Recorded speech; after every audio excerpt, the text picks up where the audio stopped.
ആ ഹോസ്പിറ്റലിൽ ഏത് ഹോസ്പിറ്റലിലും ചെക്കപ്പ് ചെയ്തിട്ടുണ്ട്. പക്ഷെ ഇത് ദുബായ് വെച്ച് ഇത് സ്ഥിരീകരിച്ച് ഇതൊക്കെ ഇങ്ങനത്തെ കടിച്ചാ പൊട്ടാത്ത കള്ളങ്ങൾ പറയുന്ന മനുഷ്യരെ ഞാൻ കണ്ടിട്ടില്ല. ഓക്കെ, എന്തോ ആകട്ടെ, നമുക്ക് ഇങ്ങനെ ഒരു അസുഖം ഇവര് ഇത്രയും നാൾ എന്നെ വിറ്റ് തിന്ന് ജീവിച്ചല്ലോ. എന്തുവാട്ടെ, എന്തു അറിഞ്ഞെന്ന് വെച്ചോട്ടെ, ഇപ്പൊ അറിഞ്ഞോ അറിയാതെ ഇത്രയും നാളിൽ എന്നെ പറ്റി ഉള്ള അനാവശ്യങ്ങൾ അപോഷം കേസ് കെട്ട് വരെ പറഞ്ഞു. എന്തുവാകട്ടെ, അതും ആകട്ടെ, ഞാൻ എപ്പോഴും പറയുന്നത് ചിലപ്പോ ആക്കിയാലും ആക്കിയില്ല, അതൊക്കെ എന്റെ പേഴ്സണൽ കാര്യങ്ങൾ. ഇതെല്ലാം കൂടെ എടുത്തിട്ട് ഇങ്ങനെ പൈസ ഉണ്ടാക്കുന്ന ഇവരെ പറ്റി എന്താ ഞാൻ പറയുന്നത്? എനിക്കറിയില്ല എന്താണ് ഇവർ ഉദ്ദേശിക്കുന്നത്. ഇനി ഞാൻ ചത്ത് മണ്ണിന്റെ അടിയിലായാലും ഇവരിങ്ങനെ ഓരോന്ന് പറഞ്ഞുകൊണ്ടിരിക്കും. അതാണ് ഇവരെ, കാരണം അവർക്ക് ഞാൻ എന്താ പറയാ, അവർക്ക് റീച്ചാണ്, അവർക്ക് വളരെ വലിയ റീച്ച്. ഇങ്ങനെയൊക്കെ അറിഞ്ഞാൽ തന്നെ എന്തെങ്കിലും അന്തസ്സുള്ള ഒരു മനസാക്ഷി വേണ്ട. മനുഷ്യനാണെങ്കിൽ അവര് വിളിച്ച് ചോദിക്കണ്ടേ? ഇങ്ങനെ ചോദിക്കേണ്ട കാര്യമില്ല. കാരണം അവര് എന്താ ഒരു രോഗമാണെന്ന് അറിഞ്ഞാൽ പിന്നെ ഇങ്ങനെ എന്താ ഇങ്ങനെ വൃത്തികെട്ട രീതിയിൽ അല്ലെങ്കിൽ ഇങ്ങനെ പറഞ്ഞു നടക്കുവാണോ ചെയ്യേണ്ടത്? അങ്ങനെ ആണെങ്കിലും ഇപ്പോ സുധിയുടെ ആണ്ടിന് രേണു ഇവിടെ ഉണ്ടാവില്ല എന്നുള്ളൊരു തരത്തിലൊരു വീഡിയോ വന്നിട്ടുണ്ടായിരുന്നു. അത് ഭയങ്കര വിമർശനമാണ്. എന്ന് വെച്ച് കഴിഞ്ഞാൽ ഇനിയിപ്പോ സുധി ഒന്നും വേണ്ടല്ലോ, സുധിനെ കുറെ വിറ്റ് കാശാക്കിയില്ലേ രേണു. ഇനിയിപ്പോ സുധി ഉണ്ടെങ്കിൽ എന്താ ഇല്ലെങ്കിൽ എന്താന്നുള്ള രീതിയിൽ പറയുന്നുണ്ട്. ഈ സുധി ഉള്ളത് കൊണ്ടാണ് എന്നെ വിറ്റ് ഇവന്മാര് കാശാക്കിയത്. അപ്പൊ ഇവന്മാര് തന്നെയല്ലേ സുധിയെ വിറ്റ് കാശാക്കിയത്. പിന്നെ സുധിയുടെ ആണ്ട് 2 വർഷം കഴിഞ്ഞ് 3ാമത്തെ വർഷം, കഴിഞ്ഞ വർഷം സുധിയുടെ ആണ്ടാണ് വരണമെന്ന് പറഞ്ഞതിന് ഞാൻ കേട്ട സൈബർ തെറികളും ഞാൻ എന്നും കേൾക്കുന്നുണ്ട്. അതില്ലേലും ഉണ്ടെങ്കിലും ഞാൻ കേൾക്കുന്നുണ്ട്. പക്ഷെ ഈ വർഷം അങ്ങനെ ഒരു ചടങ്ങ് നമ്മൾ നടത്തുന്നില്ല. ഒരു ചടങ്ങ് നടത്തുന്നില്ല എന്നുള്ള സത്യമാണ്. ഞാൻ ചിലപ്പോൾ കാണും, എനിക്ക് ചിലപ്പോൾ വേറെ എന്തെങ്കിലും അത്യാവശ്യം കാണുമായിരിക്കും. മനസ്സിലായോ? അവിടെ വീട്ടിൽ ഒരു ചടങ്ങുമില്ല നമുക്ക്. ഞാനത് പറഞ്ഞതാണ്, വീട്ടിൽ ഒരു ചടങ്ങുമില്ല. അതുപോലെ തന്നെ മൂന്നാം വർഷമായിട്ട് നമുക്ക് വീട്ടിൽ ഒരു ചടങ്ങും ഇല്ലാത്തതുകൊണ്ട് ഞാൻ അവിടെ ഉണ്ടെങ്കിൽ നമ്മൾ കുടുംബക്കാർ പോയി തിരികെത്തിച്ച് പ്രാർത്ഥിക്കും. അതുപോലെ നമ്മളൊരു അനാഥാലയത്തിൽ കൊണ്ടുപോയി നമുക്ക് ഫുഡ് പിള്ളേരുടെ കൂടി ഒന്ന് കഴിക്കണം. അതാണ് നമ്മുടെ ആഗ്രഹം. അല്ലാതെ ഇതിന് ഒരു ചടങ്ങും ഇല്ല. ഇനി ഇതിനകത്ത് പറയുന്നവര് പറയട്ടെ. അപ്പൊ ഞാൻ ഇന്ന് അവിടെ ഇല്ലാത്തപ്പോഴും വിമർശനമാണ്. എനിക്കൊന്നും ചെയ്യാൻ പറ്റത്തില്ല. രേണുസുധിക്ക് സബ്സ്ക്രിപ്ഷനും ചെയ്യാൻ പറ്റത്തില്ല, രേണുസുധിക്ക് വൈറം കാണിക്കാൻ പറ്റത്തില്ല, രേണുസുധിക്ക് ഒന്നും ചെയ്യാൻ പറ്റത്തില്ല. ബാക്കിയുള്ളവർക്കെല്ലാം എല്ലാം ചെയ്യും. അവർക്കൊന്നും ഒരു കുഴപ്പമില്ല. ശരിക്കും ഈ രേണുസുധി ക്യാൻസർ ആണ് എന്ന് പറഞ്ഞിട്ട് സോഷ്യൽ മീഡിയയിൽ ആഘോഷിക്കുകയാണ് ഈ വ്ളോഗേഴ്സ്. അപ്പൊ അങ്ങനെ ആഘോഷിക്കുന്നത് എന്നാണ് പറയുന്നത്. ഈ ക്യാൻസർ എന്നുള്ളത് ആർക്ക് എപ്പോഴും വരാവുന്നതാണ്. എന്റെ പൊന്നു മനുഷ്യരെ, മരിച്ചാൽ നമ്മൾ ഒരു മരിച്ചുപോയി എന്നൊരിതാണ്. മരിച്ചുപോയി, നമുക്ക് വിഷമം. ഏറ്റവും വലിയത് മരണം തന്നെയാണ്. അതിനും കഠിനമാണ് ഈ ഒരു രോഗമൊക്കെ വരുന്ന അവസ്ഥ. നിങ്ങളൊന്ന് ചുറ്റും നിങ്ങൾ നോക്കിയാൽ മതി. നമ്മൾക്ക് ഹോസ്പിറ്റലിൽ പോയി എത്രയോ പേര്, എത്രയോ കുഞ്ഞു മക്കൾ, ഒന്നും എന്താ പറയാ, ഒരു തെറ്റും ചെയ്യാത്ത കുഞ്ഞുമക്കൾക്ക് വരെ ഇതൊക്കെ വന്ന് നമുക്ക് അറിയാവുന്ന. നമ്മൾ ആഘോഷിക്കല്ലേ ചെയ്യേണ്ടത്. നമുക്ക് അങ്ങനെ എന്തെങ്കിലും കേട്ടാൽ നമ്മൾ അത് മറ്റുള്ളവർക്ക് വേണ്ടി പ്രാർത്ഥിക്കുവാണ് ചെയ്യേണ്ടത്. അതേ എനിക്ക് പറയാനുള്ളൂ. അല്ലെങ്കിൽ ഇങ്ങനെയുള്ള രോഗങ്ങൾക്കൊക്കെ എന്താ പറയാ, ഇന്നോ നാളെയോ എന്നൊക്കെ പറഞ്ഞ് ഒരുപാട് പേര് ജീവിക്കുന്നവരുണ്ട്. അപ്പൊ അവർക്കൊക്കെ വേണ്ടി എന്തെങ്കിലും അറിഞ്ഞാൽ പ്രാർത്ഥിക്കുവാണ് വേണ്ടത്. എന്റെ കാര്യം ഞാൻ എന്തെങ്കിലും പറയാനുണ്ടെങ്കിൽ എന്റെ പ്രേക്ഷകരുടെ മുന്നിൽ ഞാൻ വന്ന് പറഞ്ഞിരിക്കും. അല്ലാതെ ഇവര് പറഞ്ഞിട്ടോ അവര് പറഞ്ഞിട്ടോ അല്ല നിങ്ങൾ അറിയേണ്ടത്. അവര് പറയുന്ന അവരുടെ ഇത്. അവരിപ്പം പറഞ്ഞതിന് എന്താ, ദുബായിന്ന് സ്ഥിരീകരിച്ചത്. എന്ത് സ്ഥിരീകരിച്ചത്? വെറും പച്ചക്കള്ളമല്ലേ ഇവർക്ക് പറയുന്നത്. അവരുടെ റീച്ചിന് വേണ്ടി അവർ പലതും പറയും. എന്തെങ്കിലും പറയട്ടെ. കല്യാണമാണെന്ന് സ്ഥിരീകരിക്കുന്ന പോലാണല്ലോ ഇത്. എനിക്ക് തോന്നുന്നില്ല, ഈ നമ്മൾ ഒരു രോഗം വെച്ചിട്ട് ഒരിക്കലും ഇങ്ങനെയൊന്നും ചെയ്യാൻ പാടില്ല. ഇപ്പൊ ആണെങ്കിലും അല്ലെങ്കിലും ഒരു മനുഷ്യനും ഇത് ശത്രുക്കൾക്ക് പോലും വരാതിരിക്കട്ടെ ഈ രോഗം എന്നേ ഞാൻ പറയുന്നത്. ഞാനും അല്ല, നിങ്ങൾ ഓരോരുത്തരും എന്ത് കേട്ടിപ്പം അങ്ങനെ കേട്ടപ്പോ തന്നെ നിങ്ങൾക്ക് എന്തെങ്കിലും എന്താ പറയാ വിഷമം വരാതിരുന്നിട്ടില്ലായിരിക്കും. അപ്പൊ അതുപോലെ തന്നെ എന്നെ ഒരുപാട് പേര് വിളിച്ചു, വിഷമാണെങ്കിലും എന്താണ് സത്യാവസ്ഥ എന്ന് പറഞ്ഞു.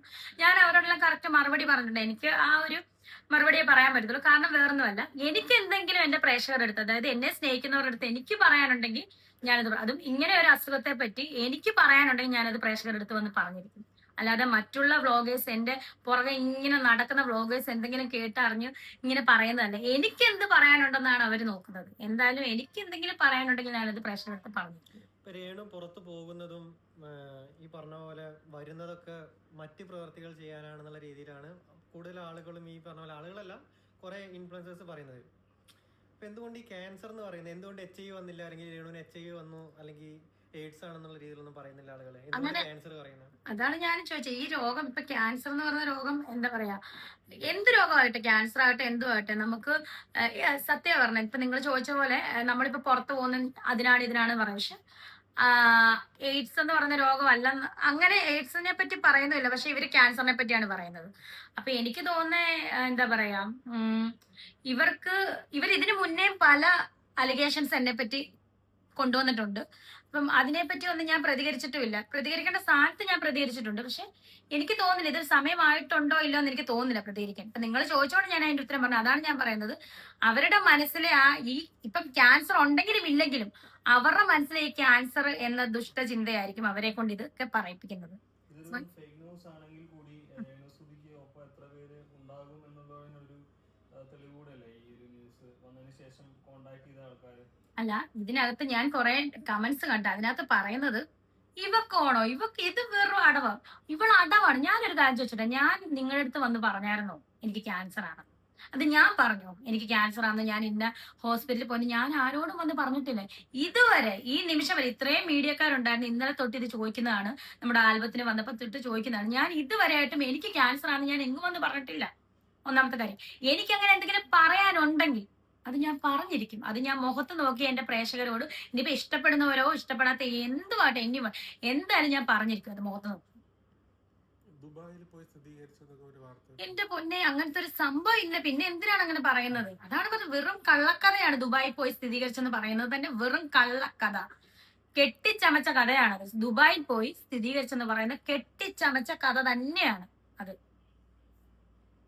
കിച്ചുവിനൊക്കെ ഇനാഗ്രേഷൻ വിളിക്കുന്നു, കിച്ചു പോയി ഇനാഗ്രേഷൻ ചെയ്യുന്നു, അതൊക്കെ കാണാറുണ്ടോ? നല്ല കാര്യം. എന്റെ പൊന്ന് ഫുൾ ഫ്രെയിം എന്നോട് ഇനി ചോദിക്കരുത്, താല്പര്യമില്ല പറയാം. കാരണം ഇനോഗ്രേഷൻ ചെയ്യുന്നത് നല്ലതാണ്, റീച്ച് കിട്ടട്ടെ, ഇനോഗ്രേഷൻ ചെയ്യട്ടെ, നല്ല കാര്യം. നമുക്ക് അതിനെപ്പറ്റി ഒന്നും പറയില്ല. സൂപ്പറാണ്, അടിപൊളിയാണ്, സൂപ്പർ. അയാളുടെ വളർച്ചയിൽ രേണു ഹാപ്പിയാണോ? ഹാപ്പി ആയിട്ടല്ലേ സൂപ്പർ ആണെന്ന് പറയുന്നത്.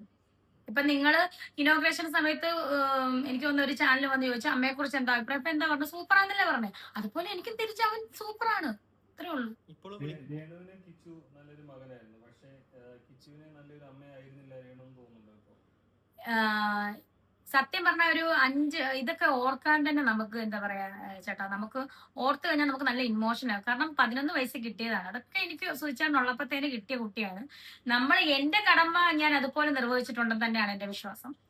പിന്നെ ഇപ്പോഴത്തെ കാലമാണ്, എന്തെങ്കിലുമൊക്കെ അങ്ങോട്ടും ഇങ്ങോട്ടും സോഷ്യൽ മീഡിയ വഴി അത് ഇതൊക്കെ എന്തുമാകട്ടെ, എന്തായാലും ഞാൻ പറഞ്ഞിട്ടില്ലേ, ഇതുവരെയും എന്നെ അമ്മയെന്ന് വിളിക്കുന്നിടം വരെ ഞാൻ അവന്റെ അമ്മ തന്നെയായിരിക്കും. ഇന്നും ഞാൻ പറയുന്നു അതുവരെ. ഇപ്പം ഞാൻ പറയാം അതുവരെ എന്റെ മകനായിരിക്കും. വീണ്ടും ഞാൻ പറയാം അതുവരെ അമ്മ എന്ന് വിളിക്കുന്നിടം വരെ എന്റെ മകൻ തന്നെയായിരിക്കും. എനിക്ക് പറയാനുള്ളൂ ഇതിനെപ്പറ്റി. രേണു പ്രതീക്ഷിക്കാത്ത എന്തെങ്കിലും രേണുവിന്റെ ജീവിതത്തിൽ നടക്കുന്നുണ്ടോ? പ്രതീക്ഷിക്കാത്ത മാത്രമാണ് പലപ്പോഴും നടക്കുന്നത്. ചിലതൊക്കെ പ്രതീക്ഷിച്ചിട്ട് നടക്കുന്നുണ്ട്. ഇപ്പൊ കുറച്ച് ദിവസങ്ങളായിട്ട് പ്രതീക്ഷിക്കാത്ത പല പല സംഭവങ്ങളും നടക്കുന്നുണ്ട്. മോശപ്പെട്ട കാര്യങ്ങളാണോ നല്ല കാര്യങ്ങളാണോ? നല്ല കാര്യങ്ങളും ഉണ്ട്, മോശപ്പെട്ട കാര്യങ്ങളും ഉണ്ട്. ഈ ക്യാൻസർ ആണെന്നുള്ള ന്യൂസ് ഇങ്ങനെ പെട്ടെന്ന് സ്പ്രെഡ് ആകാൻ എന്തായിരിക്കും ഒരു കാരണം? ഞാൻ പറയട്ടെ, എന്തുകൊണ്ടും എന്റെ പുറകെ നടക്കുന്ന, ഞാൻ അവരുടെ പേര് പറയുന്നത് എനിക്ക് മടുത്ത്. കാരണം അവരെ കൊണ്ട് എനിക്ക് മടുത്തെന്ന് പറഞ്ഞാൽ, ഇനിയിപ്പോ എനിക്ക് ക്യാൻസർ ആയാലും അല്ലേലും ഇവരുടെ ആരുടെ ഈ നെഗറ്റീവ് പറഞ്ഞു നടക്കുന്ന ആരുടെ സഹായം എനിക്ക് വേണ്ട. ഞാൻ ചത്തുപോയാൽ അങ്ങ് പോട്ടെ എന്ന് പറഞ്ഞു. ഈ നെഗറ്റീവ് പറഞ്ഞു നടക്കണം. എന്നെ സ്നേഹിക്കുന്ന ഒരു പറ്റ ആൾക്കാർ ഇപ്പോഴും ഉണ്ട്, എന്നും ഉണ്ടാവും. അവരുടെ പ്രാർത്ഥനയും അല്ലെങ്കിൽ അവരുടെ എന്തെങ്കിലും ഒരു ഇപ്പൊ ഉണ്ടെങ്കിൽ തന്നെ ആശ്വാസം മതി എനിക്ക്. അല്ലാതെ ഉണ്ടേലും ഇല്ലേലും ഈ നെഗറ്റീവ് പറയുന്ന ഒരുത്തുകളുടെ ഒന്നും എനിക്ക് വേണ്ട.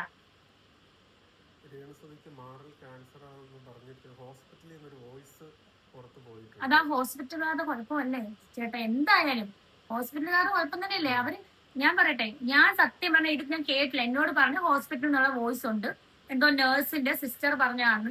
ഞാനൊരു കാര്യം ചോദിച്ചോട്ടെ, ക്യാൻസർ ആകട്ടെ എന്ത് രോഗമാകട്ടെ, ഇതൊക്കെ മനുഷ്യർക്ക് വരുന്ന രോഗങ്ങളാണ്.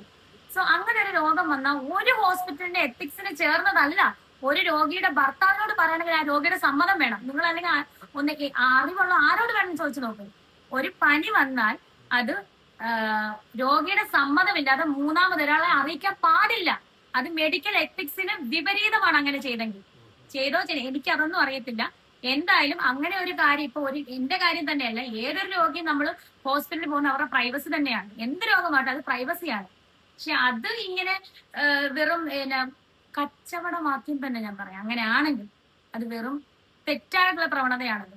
പക്ഷെ നമ്മള് ആ ഹോസ്പിറ്റലിനെ പറ്റി കേട്ടിട്ടുണ്ട്. നമ്മള് എന്താ പറയാ, ഹോസ്പിറ്റൽ എന്ന് പറഞ്ഞ ഒരു രോഗിയുടെ പ്രൈവസി തന്നെയാണ് ആഗ്രഹിക്കുന്നത്. എന്തും ആകട്ടെ.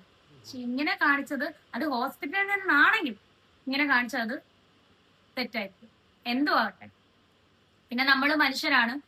നമ്മളിപ്പം 30 കഴിഞ്ഞ സ്ത്രീകൾ, 40-45 വയസ്സ് കഴിഞ്ഞ സ്ത്രീകൾ എല്ലാ വർഷവും ഞാൻ പറയുന്നത് ബ്രസ്റ്റ് ക്യാൻസർ ടെസ്റ്റ് ചെയ്തിരിക്കണം. മാമോഗ്രാം, അത് ഏത് വിദഗ്ധ ഡോക്ടർമാരോട് ചോദിച്ചാൽ അറിയാം, മാമോഗ്രാം ചെയ്തിരിക്കണം. കാരണം അവർക്ക് സാധ്യത 35 വയസ്സ് കഴിഞ്ഞ, അതായത് 40 വയസ്സിനും 50 വയസ്സിനും ഇടയ്ക്ക് ബ്രസ്റ്റ് ക്യാൻസറിന് സാധ്യത കൂടുതലാണെന്നാണ് ഞാൻ കേട്ടിട്ടുള്ളത്. അപ്പൊ നിങ്ങൾ എല്ലാ വർഷവും ഇങ്ങനെ ചെക്ക് ചെയ്യണം. ഞാനങ്ങനെ ചെക്ക് ചെയ്യാനുള്ള സ്ത്രീയാണ്, മനസ്സിലായോ? എന്തോ ആകട്ടെ, ഞാൻ പറഞ്ഞില്ലേ, എനിക്ക് എന്തെങ്കിലും പറയാനുണ്ടെങ്കിൽ ഞാനത് എന്റെ പ്രേക്ഷകരുടെ മുന്നിൽ പറഞ്ഞു. അല്ലാതെ മറ്റുള്ളവർ പറഞ്ഞൊന്നും എനിക്കത് അംഗീകരിക്കാൻ പറ്റത്തില്ല. അത് ഇങ്ങനത്തെ ഒരു വിഷയം. പക്ഷെ കിട്ടുന്നില്ല ആളുടെ റിപ്ലൈ ഉണ്ടാവും. എനിക്ക് തോന്നുന്നു എന്റെ പഴയ നമ്പറിലോട്ടായിരിക്കണം കോണ്ടാക്ട് ചെയ്യുന്നത്, അതുകൊണ്ടായിരിക്കും കിട്ടാത്തത്. ഓക്കെ, എനിവേ ലാസ്റ്റായിട്ട് ഈ രേണുവിന് ക്യാൻസർ ആണെന്ന് പറയുന്നു ഇങ്ങനെ പരത്തുന്ന ആൾക്കാരോട് രേണുവിന് എന്താണ് പറയാനുള്ളത്? ഇതൊരു എന്തായാലും ഉണ്ടേലും ഇല്ലേലും ഞാൻ ഇപ്പോഴും പറയാണ്, എനിക്കിപ്പോ ക്യാൻസർ ഉണ്ടേലും ഇല്ലേലും നിങ്ങളിങ്ങനെ ആഘോഷിക്കുന്നത് വളരെ തെറ്റാണ്. നിങ്ങൾ ഇത് വിറ്റിട്ടും, നിങ്ങൾ അങ്ങനെ അറിഞ്ഞിട്ടും അല്ലെ അറിയാതെ എന്തുമാകട്ടെ, നിങ്ങൾ ഇത് വിറ്റിട്ടും നിങ്ങൾ കാശുണ്ടാക്കുന്ന കാശ് നിങ്ങൾക്കത് ഒരിക്കലും അതൊരു നന്മയായിട്ട് നിങ്ങൾക്ക് ഒരിക്കലും അത് കിട്ടത്തില്ല. ഇത്രയും നാള് നിങ്ങൾ വിറ്റ് ഉണ്ടാക്കി എന്നെ പറ്റി ഉള്ള അപവാദങ്ങൾ, ഞാൻ എവിടെ ചെന്നാലും അതാണ് ഇതാണ് മറ്റവളാണ് മറിച്ച്, ഞാനും ഈ ലോകത്തിൽ നിങ്ങളെ പോലെ തന്നെ ജീവിക്കുന്ന ഒരു മനുഷ്യ സ്ത്രീയാണ്. സോ അപ്പൊ നിങ്ങൾ ഇങ്ങനെ ഉണ്ടാക്കുന്നതിനോട് എനിക്ക് എന്താ പറയാൻ? എനിക്കൊന്നും പറയാനില്ല. എനിക്ക് എന്റേതായിട്ടുള്ള വർക്കുകളും കാര്യങ്ങളും ചെയ്തു തീർക്കാനുണ്ട്. ഞാൻ അതിന്റെ തിരക്കിലാണ്. പിന്നെ എന്നെ ഒരുപാട് സ്നേഹിക്കുന്ന ഓർത്ത് എനിക്ക് ഒത്തിരി സന്തോഷം. എന്റെ എപ്പോഴത്തെ പ്രാർത്ഥന, നമ്മളെ ഏറ്റവും കൂടുതൽ വെറുക്കുന്നവർക്ക്, അതായത് ഏറ്റവും കൂടുതൽ നമ്മൾ ദേഷ്യം ഉള്ള ശത്രുക്കൾക്ക് പോലും ദൈവമേ ഈ ഒരു ക്യാൻസർ രോഗം വരുത്തരുത് എന്നുള്ള പ്രാർത്ഥന മാത്രം. താങ്ക് യു ചേട്ടാ. ഷൂട്ടാ.